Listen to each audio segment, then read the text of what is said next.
Hi, I'm Lauren Bryant, twin mum, event host, and award-winning small business specialist with a background in automotive and finance.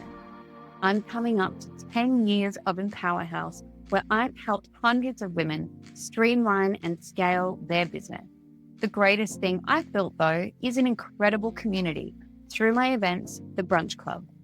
In over 70 live events, I've created thousands of connections and raised tens of thousands of dollars for charity. Most of all, I created a no-pressure networking space for women to feel seen, heard, and supported. This podcast is an extension of that, where I can share what I've learned, bring amazing speakers to share their story, and keep living the Empower House values: community, empowerment, and education. If you are an ambitious woman in business, welcome. This is for you.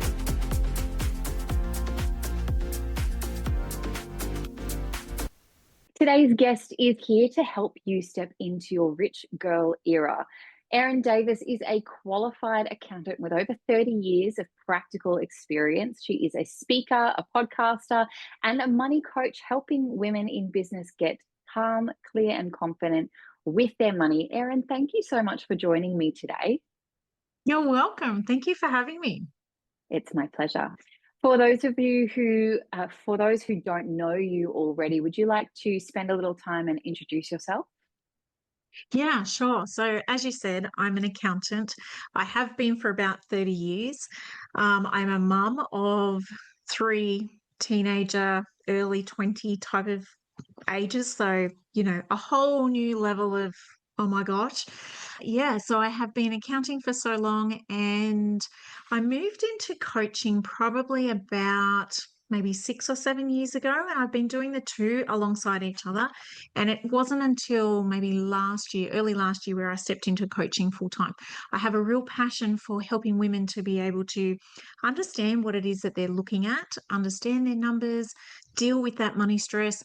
I would just see so many women in the accounting world who were running great businesses, but they had no clue about their money, no clue about financial statements, didn't understand it, didn't think they could ask their accountant. And look, as accountants, we don't tend to deal too much with the mindset work or the reasons why you don't do things. It's very compliance driven or forward looking of what the business is going to be doing, but it's not really looking at the behaviors underneath. So that was my real passion of stepping into that place. You just help people on a much deeper level.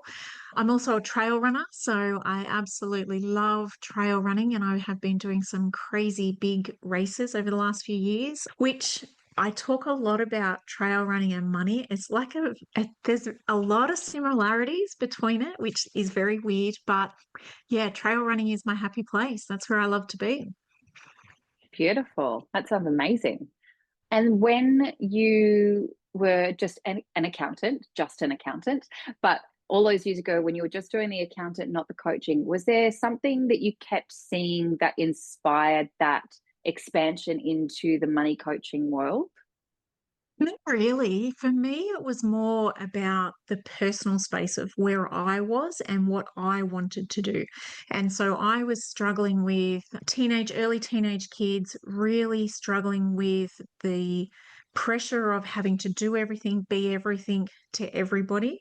And it sort of led me down the path of, well, what is it that I want to do? I sort of had a bit of a brain meltdown, I suppose, like that, that moment where I questioned everything in life. And I had no idea really about what I wanted to do or how I wanted to do it. I just knew that I didn't want to be an accountant anymore. And I steered away from money for such a long time. But then I realized, well, that's actually my skill set. That's where my level of expertise comes from. But how can I use my passion for inspiring and creating change and taking ownership and doing the things you love, but also talking about money? And what I've come to create is the Grounded Rich Girl, which is create your own version of rich. But in order to do that, you need money. So money gives you choice, it gives you freedom, it gives you flexibility. So you need to be able to manage your money well to create a rich life. And that looks different for everybody. So that's sort of where it came from. But I suppose I was just taking notice of the conversations that I was having and the questions that people were asking, things that I thought that they should already know, particularly women in business. It was like, oh, you don't know that? How are you running your business if you don't understand that or you're not knowing that? Without judging them, but it was just questions for me to go, there's a bit of a gap here. There's a misalignment. There's a misunderstanding. People just don't, they go into business, but they don't get taught the financial stuff, or they don't get taught how to set things up properly, or they've gone and done it and it's too late by the time they come and see their accountant. It's like, okay, now we need to fix this. So yeah, I think that that's where I started from, to really step into a space where I felt like I was inspired and being able to deliver some change and create change. Incredible. I do find that people start a business because they're really passionate about their thing. And then they go, oh my God, I know nothing about running a business. I only know the thing that I do. So it's really There's interesting to so hear that many from an different accountant. components to running a business, isn't there, right? You've got to wear Oh, all yeah. hats, particularly when you're first starting or you're a small business. You do have to wear all the hats, and finance is such a key part of it, and record keeping, bookkeeping, and you need to understand it. You can outsource everything, but you still need to understand it. I see a lot of people who have a bookkeeper or they have an accountant and they just pass everything off. They have absolutely no clue at all what the bookkeeper is doing. They don't know whether it's right or wrong. They send it to the accountant. The accountant then has to try and decipher it and make sense of it. And then they get these questions like, well, I don't know what's going on. I don't know what it is. So part of what I do is helping them take back that power, understand what it is that they're doing so that the bookkeeper can do it, but they're not offloading everything. They still are the ones in control. It's so important. You don't know what is going on in your business when you don't understand the numbers part of it. Is this something that has come naturally to you? Were you taught as a young girl, this is how you manage your money? Or is this something that you've picked up over your years of accounting and common sense? Well, probably like a lot of women my age, conversations about money really didn't happen at home. We had conversations, but it really wasn't discussed openly. And I feel like Mm. talking about money is like standing there naked on a stage. It's like super vulnerable and super exposing. And so there were some conversations, but not really. And I think coming into the accounting space, I did accounting because I was good at maths, and that's what led me into accounting at school, from school. And then I think I have definitely not done it well over the years. I have made lots of money mistakes, which then put extra pressure on myself. Well, how can I teach this? How can I do this if I don't have hundreds of thousands of dollars in the bank? How can I do this if I've had to, do a balance transfer on my credit card or refinance the house, or what does that look like?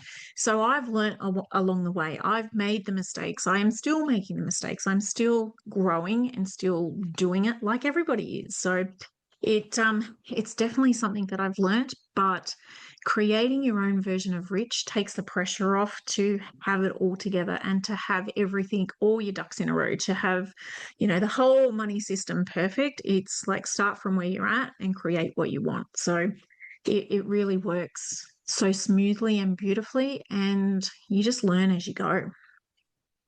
Couldn't agree more. Honestly, lived experience is just so valuable. I'd love to hear what your version of rich is. For me, it's going for a run in the mornings. And I went this morning early, which was good. I really like not having to account for every 6 minutes of my day anymore, like I did when I was accounting. So that has been huge. For me, it's just a slower pace. It's slower, it's being able to travel. Last year, I did heaps of travel, which is so much more than what I have done forever, but that was really good. It's just the slowness for me, the slowness, being able to travel, do the things that I want to do, but still not feel like I'm missing out. And running, like running's pretty expensive when you do all these events. So I want to go and do that and see the world and trail run and just have fun. That's amazing. I never knew that running was an expensive hobby. It Oh, seems like yes. one of the free ones. Well, when you start putting entry fees and then you go accommodation and then you go, Mhm. well, you've got to, I've got trail shoes and I've got my pack and I've got like all the food that you need to have. And, activewear is pretty, you know, pretty, I pretty much Yeah. live in activewear at home, working from home. So, I have that as my excuse because I need to go running. But, I just find running is so good for the soul. It's especially being in nature too. It just calms, listening to the birds, running in the rain, in the mud, early morning, seeing the sunrise. It's just such a grounding, beautiful experience. And the more I smile when I run, the happier I am, which I just have discovered that recently. It's like, who would have thought? So good. That's wonderful. Do you have, I'm just gonna, one more running question. Do you have a favorite place that you've been running so far? Well, I have done a few ultra trail marathons in the Blue Mountains. Wow. So that was the last one I did was in May, and that was 50 kilometers. That is a huge run, and Yeah. I absolutely love it down there. I don't get down there very often, but when I do, it's lovely. Look, I just love around. I'm in Newcastle, so around Newcastle, there's beautiful places to run. There's great run clubs that I join. We just go on these random bush bashing runs, like through the bush, and it's like crazy, and it's so fun. That's wonderful. Brilliant. And you spoke about grounded. So I'm coming back to your grounded rich girl. So how do you define a grounded rich girl, and why do you think that so many women feel shame about admitting that they actually want to be wealthy?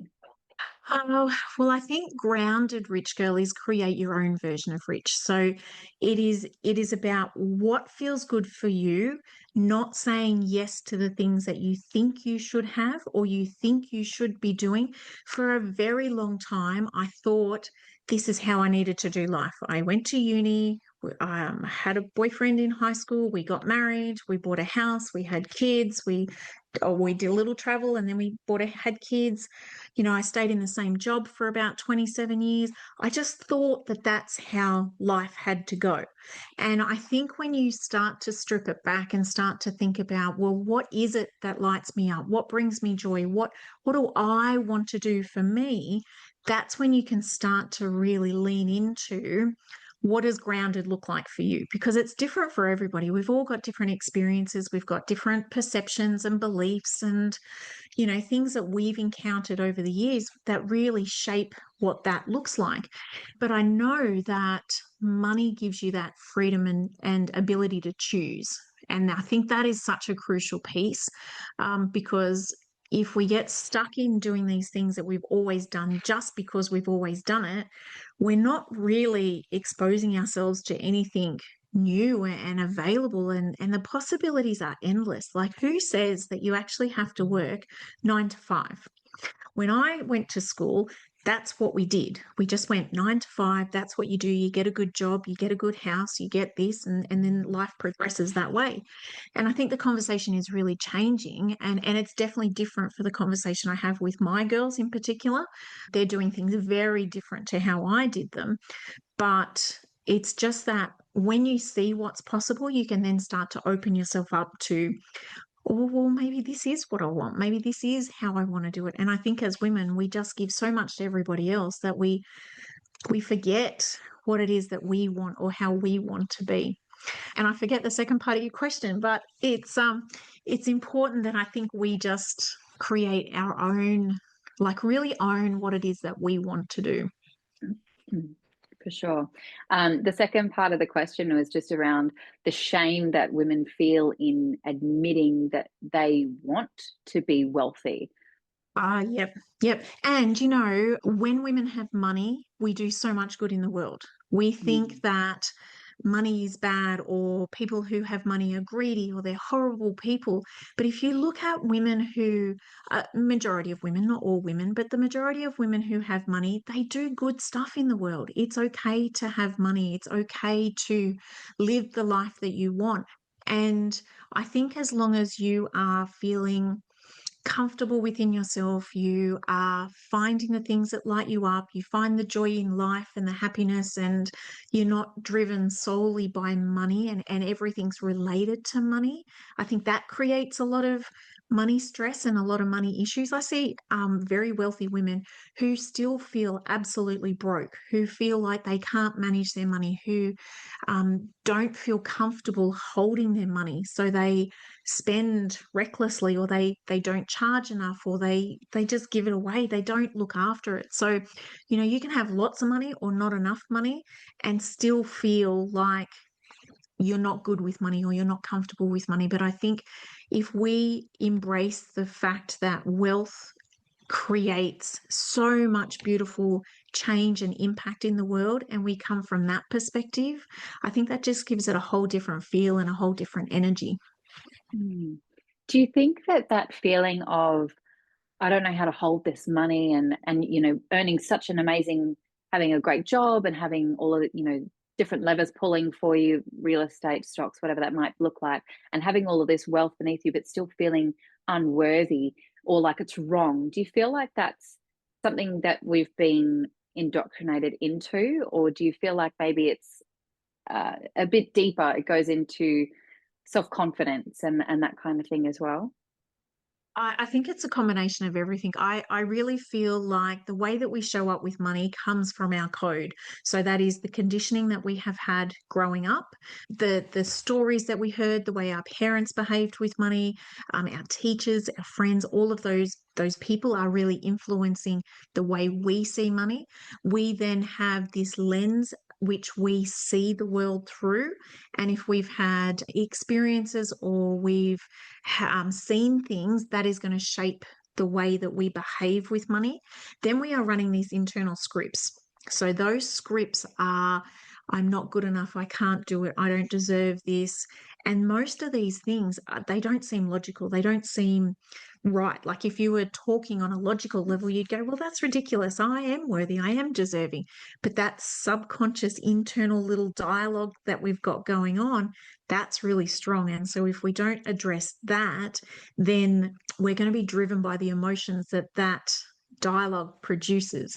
And we are such emotional beings. We attach emotion to everything. And if we attach emotion to money, that it's hard, I can't hold it, I don't deserve it, it's not for me, it's for somebody else, it's I'm not good with managing it, those emotions of guilt and shame and judgment are going to just keep cycling, keep looping over. So I really think it comes from so many different aspects, and if you want to resolve those, that's where you need to start to look a little deeper about, well, how am I actually behaving with my money? Because, AI can do absolutely everything. It can, like Claude can plug into Xero now. You can run all your financial reports. You can get a CEO report. You can do everything. But if you still think, I can't do this, I don't understand, I don't know what I'm doing, it doesn't matter what reports or budgeting tools or anything you have, you're still not going to take the action. And so that's where we need to unpack, well, what is it that I'm thinking about myself? It generally comes back to, how do I think about myself and how do I feel about myself? Then you can start to, well, interpret those reports, feel confident to interpret the reports, feel confident to take the action. But if you don't address those other things, the tools are not going to create that long-term sustainable good relationship with money. Those things, we would call them money blocks in a lot of the coaching language. How do those money blocks show up in people's day-to-day lives? Is it just bad choices? Is it, like you say, not getting educated around reading reports and that sort of stuff? What would that look like to somebody that's not au fait with money? money and what that looks like? Well, it shows up in so many different ways, and I think that's so individual for people too. But I think the question you need to ask yourself, does this serve me? Does this behavior serve me? So is my desk a complete mess? Like, is my my head is so busy and it's so full that I can't organize anything. I can't think. Are my bank accounts a mess? Am I transferring money all over the place? Am I quickly just opening the bank app to make sure I've got money and then quickly shutting it, not actually looking at what's going through the bank account? Am I avoiding the money conversations? Like, do I hide things from my partner when I shop? Like, do I have online shopping that gets delivered to work and I don't tell anybody? It's where am I impulse spending? Where am I emotionally spending? Where are my money leaks happening? Like for us, I thought we didn't spend anything on takeaway. And if you ask me, do you have takeaway? I would say no, absolutely not. We don't go out for dinner all the time. We don't, go on splurge or do whatever. It wasn't until I started to track it that I realized, well, hang on a second. We do actually have takeaway and it's huge.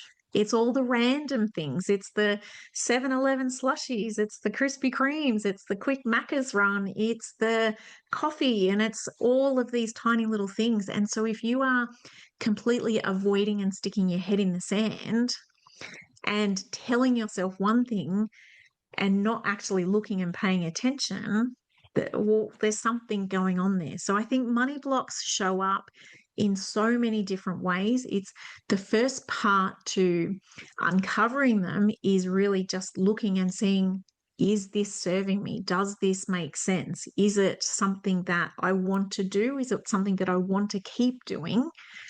You don't necessarily need to know how you're going to change it, but is this serving me? Do I want to keep doing it? I love that. That's a very good position to be in. You were talking before about people saying, like, I'm not good with math, so I'm bad with money. And oh my God, I have absolutely said that when I was younger and I had to learn some really hard lessons. Funnily enough, I always loved accounting when I was younger because it's a system to me, not math. But anyway, I digress. How do we get women to stop treating their fears around their financials as their identity rather than a skill? I think we just need to take a step back and start from where we're at. So we don't have to change the whole system. We don't have to create a whole new system. We take a really honest look at where you are right now. Your worthiness and your identity is not attached to how much money you do have or you don't have. So you are completely separate. I talk about the rich girl. Who is she? How does she behave? What does she do? How does she show up? What are the decisions that she makes? How does she handle her money? And start to come at it from, well, what is this version of me who is a rich girl? And remember, rich is whatever it looks like for you. What does she do and how does she behave? So it's not necessarily, you're not bad with money. You just haven't learned how to do it. So we need to separate and go, well, this is just a skill that we can learn. Not all of us are good at absolutely everything. There's people that are good at certain things. There's other people that are good at different things. And, most of us are not good at everything. So it's just about learning. But I think, first of all, you need to be open to learning and realizing that learning is okay. Like, you don't have to know it all and you don't have to be further along. Yes, that would be nice, but you're not. So we just need to start from where you're at. Start here and then one step. Mine is always one step at a time. So running one foot in front of the other, that's all you need to do, one step at a time. So what's the next step? Just make a decision. What's the next step? Just make a decision. What's the next step? And I think it's Alex Hormozy says, the quicker you make decisions, the closer you're going to be to the end result that you want. The time that it takes you to make a decision, that can be forever. And you're missing out on compounding. You're missing out on, actually taking the action. So I think it's just start where you are and just do the next thing, just the next thing. Beautiful. Can you tell us about some of the transformations that you see with the women that you've been working with on their rich girl persona? Yeah, absolutely. So I have this one client at the moment. Now, she has come from a very coercive, controlling relationship. So for years, she was not allowed to have any money. She was not allowed to spend anything. It was all very secret. She didn't know what was happening. She's since left that relationship and she's now in a different relationship, which is totally different to the other one. But as soon as money would come into her account now, she would just be straight out spending it, because now she has money available. She has money to choose how she wants to spend it. And she had never had that ability to do that before. It was very reactionary, it was very emotionally driven. And since we've been working together, she is just amazing. She has this Air Jordan fetish. So she has so many pairs of Air Jordans. She could not walk past a shop previously without going in, trying them on, and buying them, even when she didn't need them or she didn't want them. So for her, it is about really linking her intention. What is it that she wants?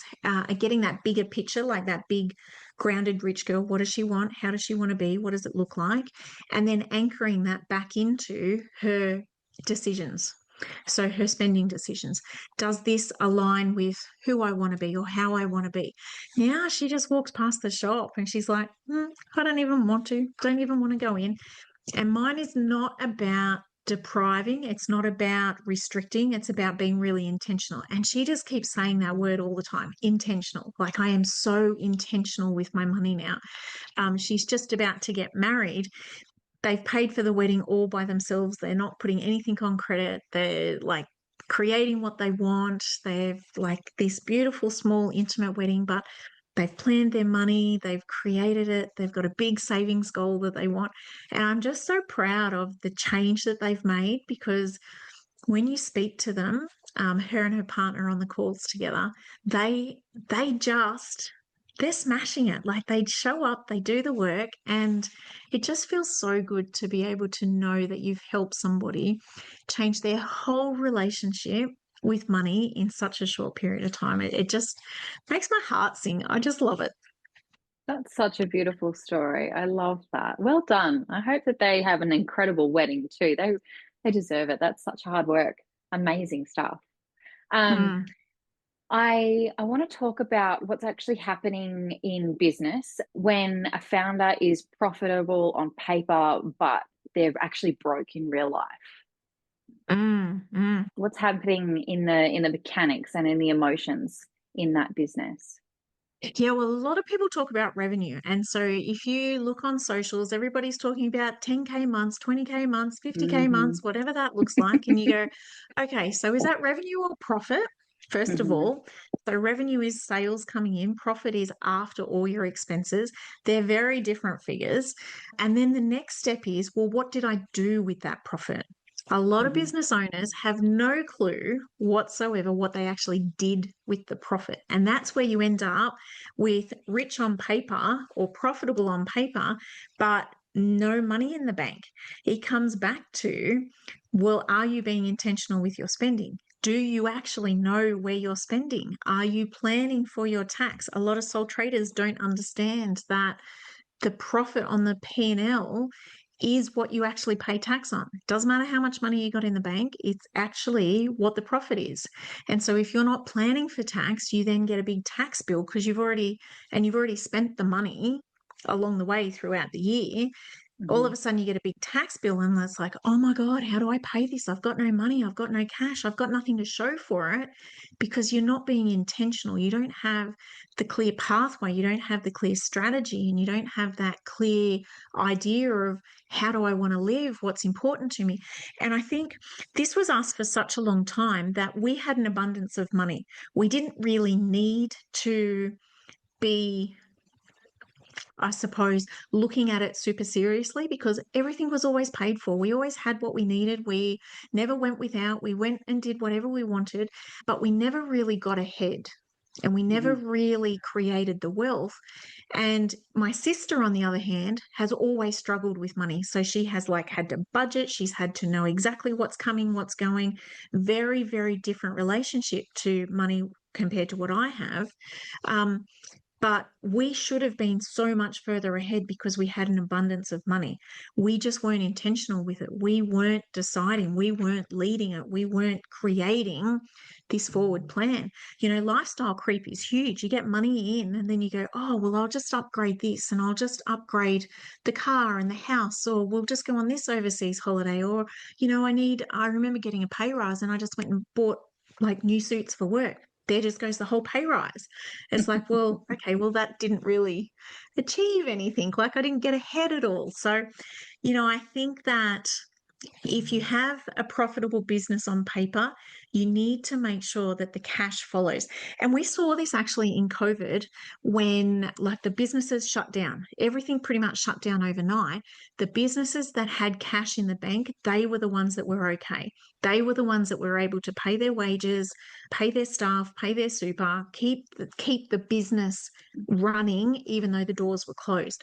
The ones that had no cash, they were the ones that were scrambling. And it was a real highlight to go, cash is king. You need to manage your cash. And if you can't manage the cash, that's where the issues are. You need to know, you need to have a plan for it. Yes, yeah, absolutely. So talking about that, do you have some non-negotiables in setting up financial systems to help people manage their money better? Yeah, absolutely. I feel like you need 3 or 4 bank accounts.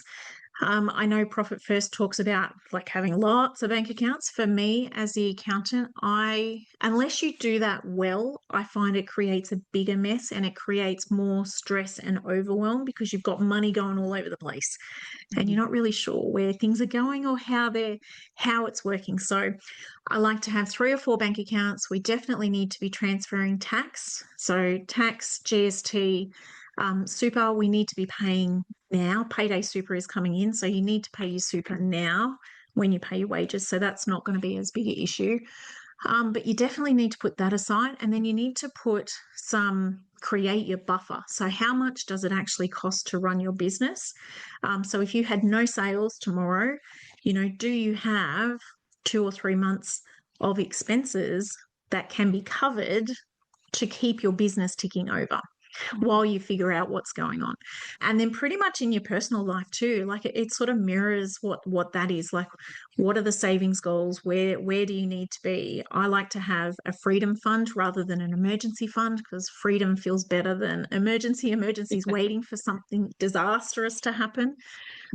So, making sure that you're set up and you're paying yourself and you're creating your wealth, and then you're doing what are the other things that I need to do. That's great. I love that answer. We've got end of financial year just around the corner. So are there anything that business owners should be looking at right this second to get ready for that, considering it's like, what, 3 weeks away? 2 weeks away? Yeah, I know. It rolls around super quick. So If you fast. pay staff, I would absolutely make sure all your super is paid before 30 June. Payday super is going to create a headache and a nightmare, particularly for this June quarter going into July. So payday super is that every time you pay wages, you've got 7 days to then pay the super. When we tick over from 1st of July, your June quarter super is not due until the 28th of July, but from July, you need to then start paying your super, say, weekly or fortnightly. There's going to be a crossover, and the way that super is applied, it could be applied to June, like if you're paying July, paid to June, which then means you're late for the July payment. So it's going to be a mess. So help your accountant out, please, and pay your super before 30 June. Plus, then you get the tax deduction for it now, because if you don't pay your super, you don't get the tax deduction until it's actually paid. So that's a handy one. The other thing I would do is, if you need to buy something for your business, I would buy it. Don't have it just driven by tax. So if you were wanting to buy something anyway, then I would buy it. If you're just doing it for tax purposes, then I wouldn't do it. You're just spending money for the sake of it. I think in business, you just need to understand that tax is part of it and get comfortable with paying tax. It's part of it. You don't want to pay more than you have to, right? But you still have to pay tax. So if you are doing something just solely for tax purposes, you'd be like, okay, so well, why am I doing this? What's the driving factor? Why is that such a big deal? So buy something if you need it. If you want to invoice before June or delay invoicing, it's just a timing issue. So it's going to catch up. But that obviously plays into, have you got other things going on in the year? Did you sell some big assets? Do you need to push some income out? Have a think about where that sort of thing sits. But yeah, look at maxing out your super contributions if you haven't, because that's a way to get some extra tax deductions. Yeah, but I think just be organized. Be organized, have your files reconciled. You should be reconciling weekly at the minimum anyway, so you can run your reports, so you can then have a look at things. But yeah, I think just get things in order. So if you're not sure, you possibly should have already had a tax planning meeting with your accountant by now, because we're running out of time to get things done if you wanted to before 30 June. But just realize that you as the business owner also need to reach out to your accountant too. So don't just wait for them to contact you. Be proactive, ask the questions, like feel confident to just go, is there anything else I should be doing specific for my business and for my circumstances? But, super is a big one, and particularly payday super at the moment, that's a pretty big one. Yeah, it's a big change. Hopefully, it doesn't catch too many people off guard, considering it has been spoken about endlessly. It's huge though, and I don't think people realize just the impact on cash flow. It's going to be a massive impact on cash flow. So if you haven't already started, just start now, because it's going to make it, we still have a few weeks to help with that transition, but yeah, it's going to be a big change. Yes, for sure. And hopefully, people have a good accountant in their corner that they can just say, what do I need to do right now? Mm. And get some answers that make sense Yeah, because for that everyone's so person. different, right? Like all our Mm, circumstances are very different. So, the general ones are, make sure your super's paid, make sure your accounts are reconciled. If you need to invoice. If you want to delay invoicing, have reasons for that. If you want to buy something, buy it before 30 June, but you need to have it. You need to have received it before 30 June. Like there's a $20,000 instant asset write-off, but mhm. if you haven't received it, then you can't claim that. That is just a timing difference anyway. When you go to sell that asset, the full amount is taxable. So Yeah, you're just bringing forward the deduction. It's not like you're getting extra. You will have to pay for it somewhere down the track. So that it's is just a true. timing thing. It's timing. Yeah. Oh, goodness. It's everything is in and out. It's just Yeah. when, Yeah. when and how that Pretty changes. much. It's all just timing. Literally, do I shift it from here to here, or do I put it back here? And that just depends on, well, what's your other circumstances? What else have you got going on? Because if you've got other things happening, then you want lower income, which will support that. If you're in a low income year elsewhere, then you've got capacity to, have some more income coming in from other sources. All very good tips. I love that. Thank you so much. Coming back to the self leadership around money, when we're talking about financial self leadership, if someone's looking at their books today, it's a random Wednesday and the numbers aren't quite meeting up with the vision, what can they do about that? And where does that come back to your own accountability in mistakes or choices that we're making and maybe not being so intentional with our spending? Yeah, well, I think it comes back to that bigger picture. Where is it that I want to go? And you don't necessarily need to know how I'm going to get there, but we need to have that bigger vision to start with. Then you need to be confident to know what you're looking at. So you don't have to know everything, but where are the gaps? Do I know how to read a profit and loss statement? Do I understand what that means? Do I understand what my balance sheet means? Have I got director loans on my company accounts? What does that actually mean? Where am I up to with the tax office? I think it's about taking a bit of accountability and ownership for yourself, as in you're running a business, you have to be in charge of this stuff. You can't outsource it. You need to know what's happening. Again, you don't need to know all the details and the mechanics of actually how it works, but you need to understand the bigger picture and the broader picture.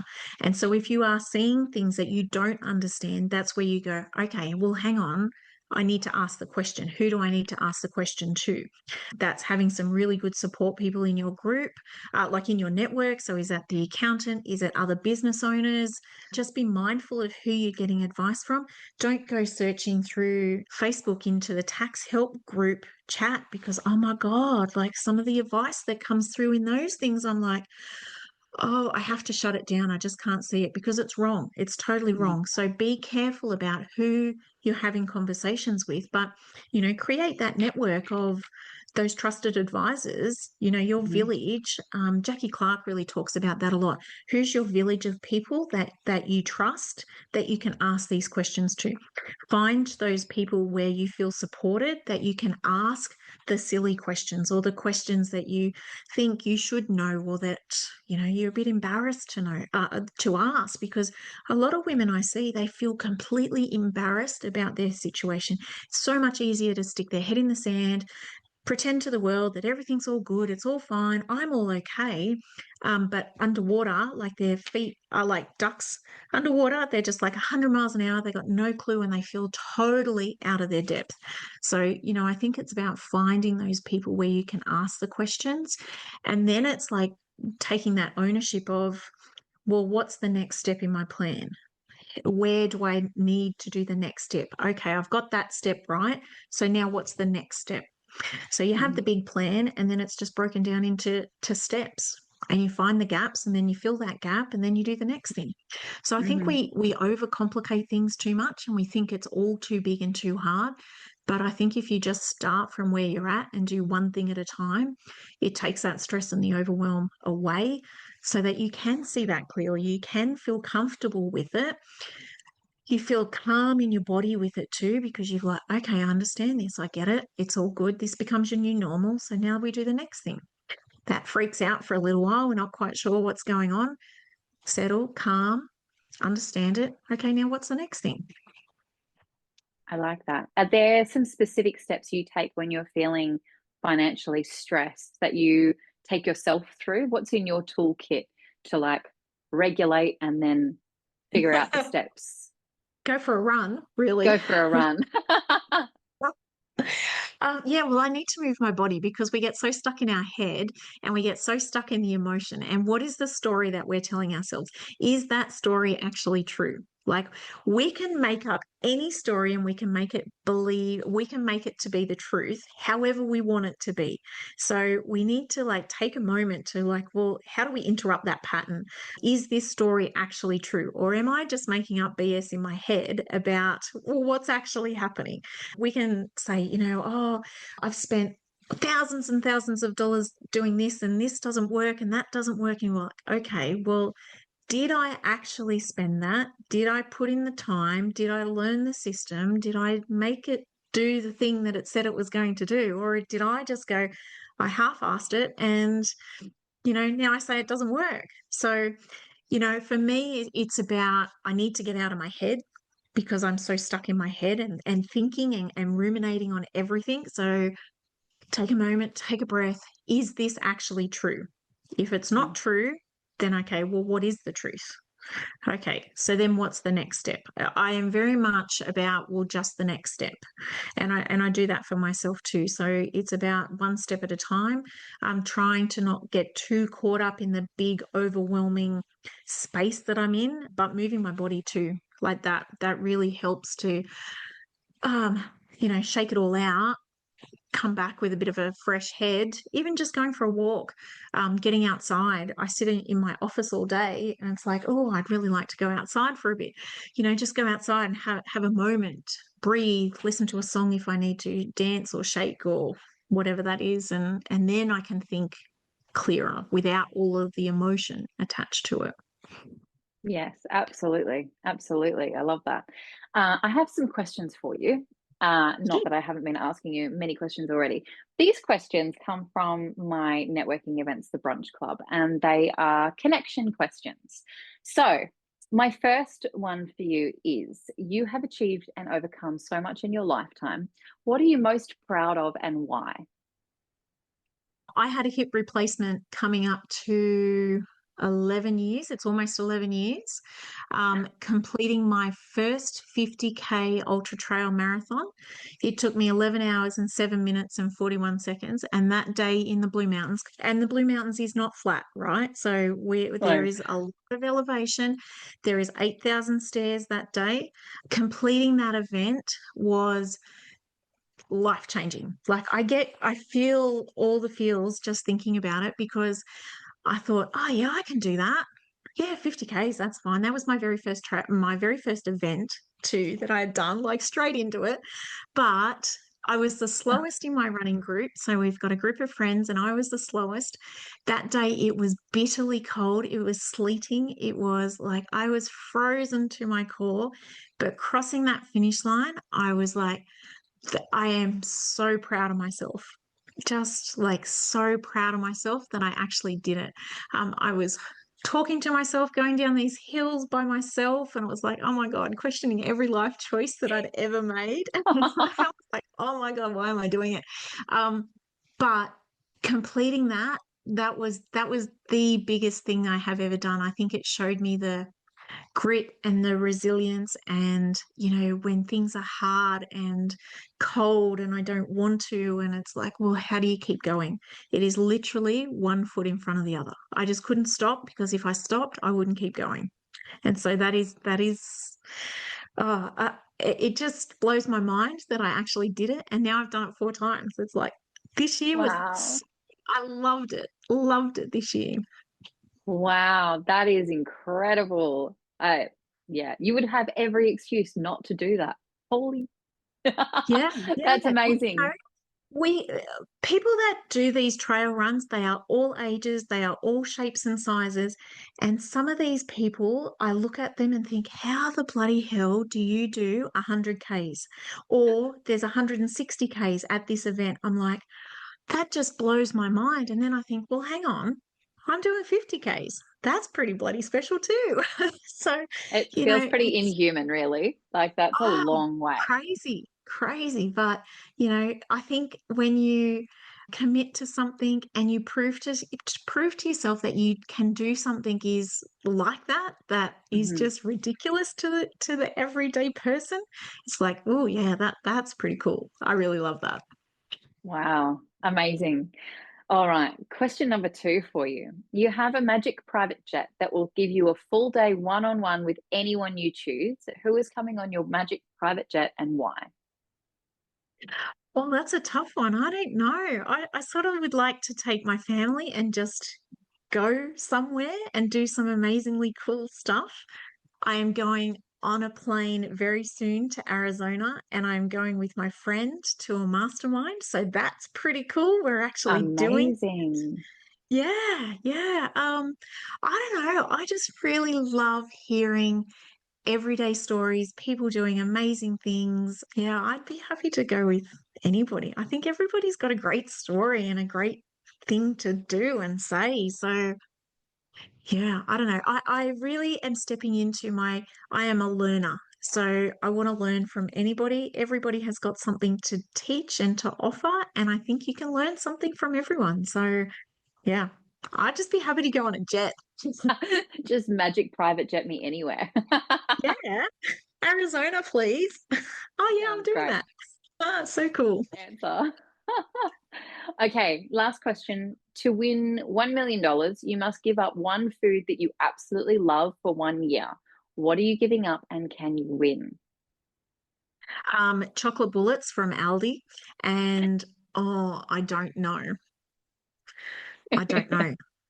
My money coach in me would say, absolutely, you can. It's $1 million. But my heart goes, oh, but they're chocolate bullets. Oh, that's So great.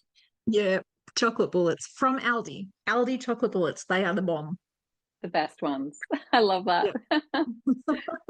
Is there anything else that you would like to share with us before we wrap up our chat today?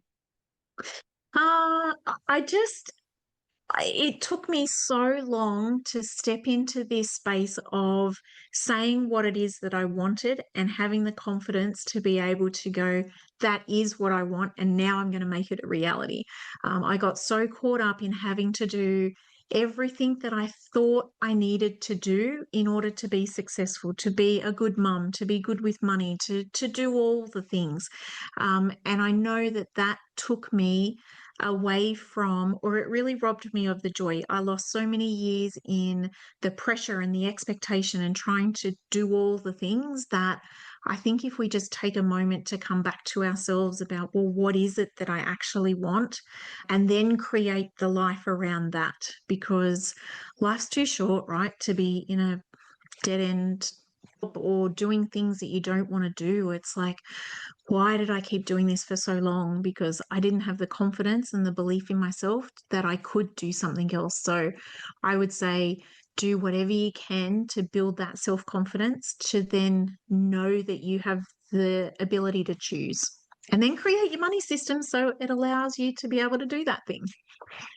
Keep making those choices. That's wonderful. Yeah. Thank you for sharing that. And where can people find you? Yeah, so I'm on Instagram, I'm on LinkedIn. So Erin Davis Money. Yeah, you can just jump in, find me all over the place. I've just started on TikTok, so just be a little kind over there. That's But great. yes, And I Erin know you've Davis got a Money. podcast too. Yeah, the Erin Davis Show. It has been a little quiet lately because I've been trying to manage all the things. And I was just listening to one of your podcasts about how to maximize all your AI to be able to do all of that stuff. So I am getting there and I am doing it. After I get back from Arizona, that's on the list to do. So erindavis.com.au. And yeah, we'd love to reach out, love to connect. And this is the place where I need to be, is helping women get calm and confident and in control of their money, because I just know it changes absolutely everything. Yes. Yeah, absolutely. Thank you so much for that. You're welcome. Thanks for having me. Thank you so much for joining me on the podcast today. I hope you loved this episode. If you did, please remember to share it with somebody else who you think will enjoy it too. I would love it if you leave a review, which helps me reach more people just like you. And don't forget to come and join me on Instagram at empower.health. Thank you, darling.